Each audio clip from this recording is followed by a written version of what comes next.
का काम प्रभु। सुबह सवेरे लेकर तेरा नाम प्रभु, करते हैं हम शुरू आज का काम प्रभु।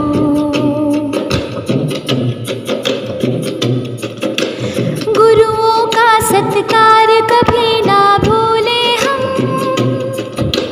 इतना बने महान गगन को छू ले हम। गुरुओं का सत्कार कभी ना भूले हम, इतना बने महान गगन को छू ले हम। इतना बने महान गगन को छू ले हम। तुम्ही से है हर सुबह, तुम्ही से शाम प्रभु,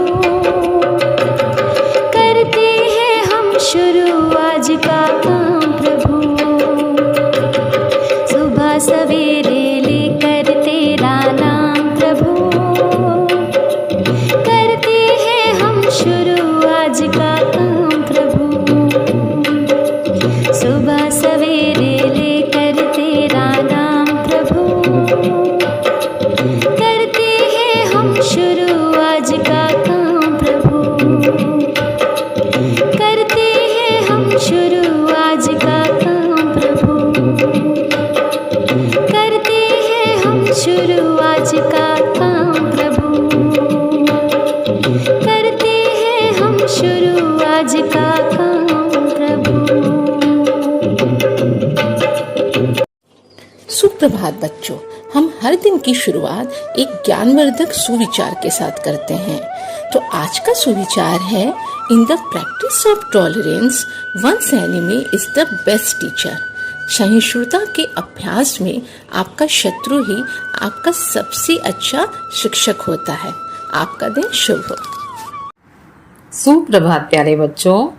आज की पहेली, काला घोड़ा सफेद सवारी, एक उतरा दूसरे की बारी। एक बार फिर से सुनिए इसको।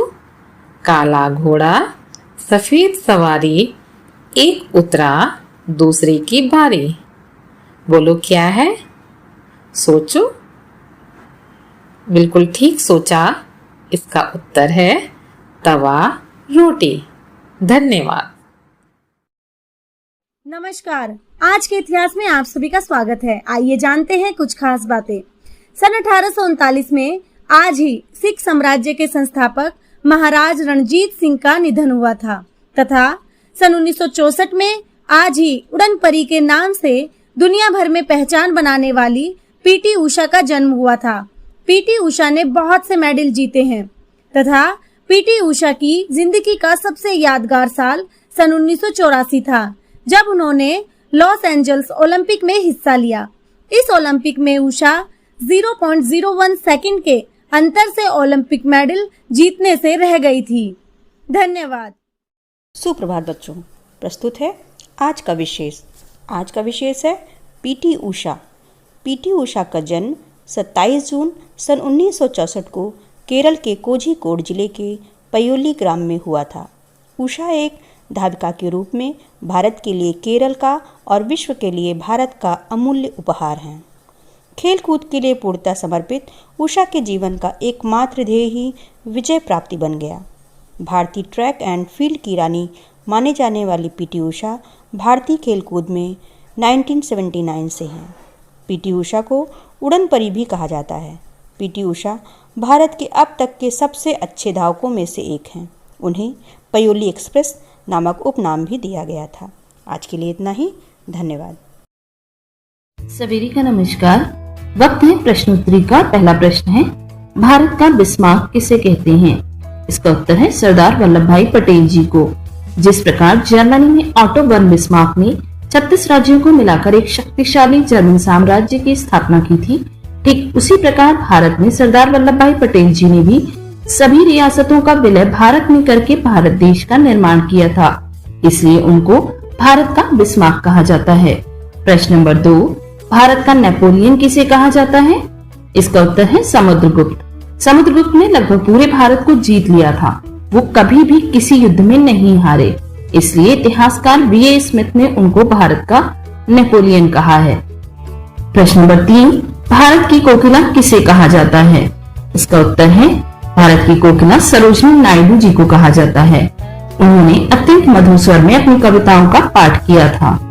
प्रश्न नंबर 4, भारत का शेक्सपियर किसे कहा जाता है? इसका उत्तर है कालिदास जी को।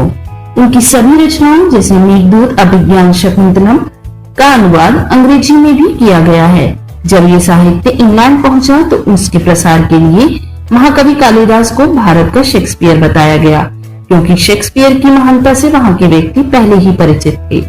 धन्यवाद।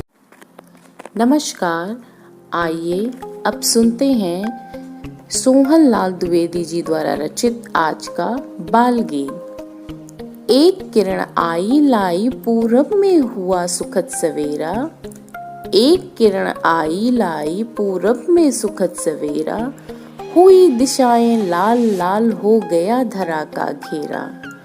एक किरण आई हंस हंस कर फूल लगे मुस्काने, एक किरण आई हंस हंस कर फूल लगे मुस्काने, बही सुगंधित पवन गा रहे भौरे मीठे गाने। एक किरण बन तुम भी फैला दो दुनिया में जीवन, एक किरण बन तुम भी फैला दो दुनिया में जीवन, चमक उठे सुंदर प्रकाश से इस धरती का कण कण, एक किरण आई लाई पूरब में सुखद सवेरा। धन्यवाद। सुप्रभात। आज की कहानी, आओ बच्चों आज की कहानी सुने। टोपी वाला और एक बंदर की कहानी। एक टोपी का व्यापारी शहर में अपनी टोपियां बेचने जा रहा था। रास्ते में वह चलते चलते बहुत थक जाता है और एक पेड़ के नीचे अपनी टोपी की टोकरी को रखकर सो जाता है। उस पेड़ पर कुछ बंदर रहते थे। जैसे ही उन बंदरों की नज़र रंग बिरंगी टोपियों पर पड़ी तो उन्होंने एक एक करके सारी टोपियां उठाई और अपने सर में लगा ली। कुछ देर बाद जब व्यापारी सोकर उठा तो उसने देखा टोपियों की टोकरी तो खाली है। वह बड़ा परेशान हुआ और चिंता में पड़ गया कि मेरी सारी टोपी कहाँ गायब हो गई।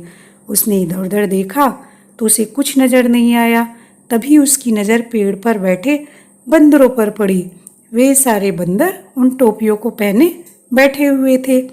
अब उसने उन बंदरों को डराकर टोपियां लेनी चाहिए तो बंदरों ने उल्टा उस व्यापारी को डराना शुरू कर दिया। तभी व्यापारी के दिमाग में एक युक्ति सूझी।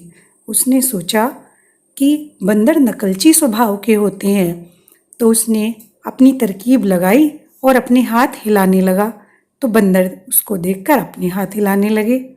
व्यापारी फिर उछलने लगा तो बंदर भी उछलने लगे। फिर व्यापारी ने अपने सर पे से टोपी उतारी और ज़मीन पर फेंक दी। अब बंदर अपनी नकल की आदत से मजबूर उन्होंने भी एक एक करके अपनी सारी टोपियां ज़मीन पर फेंक दी। जैसी सारी टोपियां बंदरों ने ज़मीन पर फेंकी तो व्यापारी ने फटाफट उनको इकट्ठा किया और टोकरी में रखकर वहाँ से चला गया। बच्चों, इस कहानी से हमें बहुत बड़ी सीख मिलती है कि यदि कोई भी मुश्किल हो, कितनी भी बड़ी परेशानी हो, यदि हम धैर्य रखते हैं और दिमाग से काम लेते हैं तो हमें उस मुश्किल का हल अवश्य मिलता है। थैंक यू बच्चों। नमस्कार। आज मोटिवेट और सेल्फ का विषय है सपने सच होते हैं।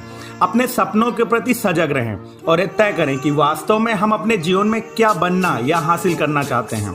हम अक्सर सपने तो बुनते हैं, पर जब उन पर अमल करने की बारी आती है तो कल पर टाल देते हैं। जो करना है आज करना है, अभी करना है। कभी उसे कल पर ना टालें, ना ही अधूरा छोड़ें। सही समय का इंतजार कभी ना करें, क्योंकि हम अपनी मेहनत से प्रत्येक क्षण को विशेष बना सकते हैं। दूसरों को सुने, उनकी सलाह लें, लेकिन अंत में हमें क्या करना है ये हम खुद तय करें ताकि उसकी पूरी जिम्मेदारी ले सकें। जरूरी नहीं कि हम अपनी पहली ही योजना में सफल हो जाएं, इसलिए मुख्य योजना के साथ साथ वैकल्पिक योजना पर भी कार्य करते रहें। अपने लक्ष्य की जांच करते रहें कि क्या सचमुच हम वही पाना चाहते हैं, क्योंकि अधूरी इच्छा से कार्य करने पर पूरी सफलता नहीं मिलती। हमेशा अपने लक्ष्य के लिए कृत संकल्पित और सकारात्मक रहें और पूरी क्षमता से कार्य करें। खुद से सवाल करें, कल्पना करें कि हमने जैसा सोचा था क्या सब कुछ वैसा ही हो रहा है, क्या कुछ कमी तो नहीं रह गई, क्या कुछ बेहतर कर सकते हैं। ऐसी कल्पना हमें अपने लक्ष्य के प्रति उत्साह बढ़ाने में सहायक सिद्ध होगी। मार्ग में आने वाली बाधाओं की पहचान करें, उनसे विचलित ना हो, उनका सामना करें, अपनी गलतियों को सुधारें और उनसे सीख लेते हुए आगे बढ़ें। एक दिन सपने सच जरूर होंगे। धन्यवाद। आपका दिन शुभ हो।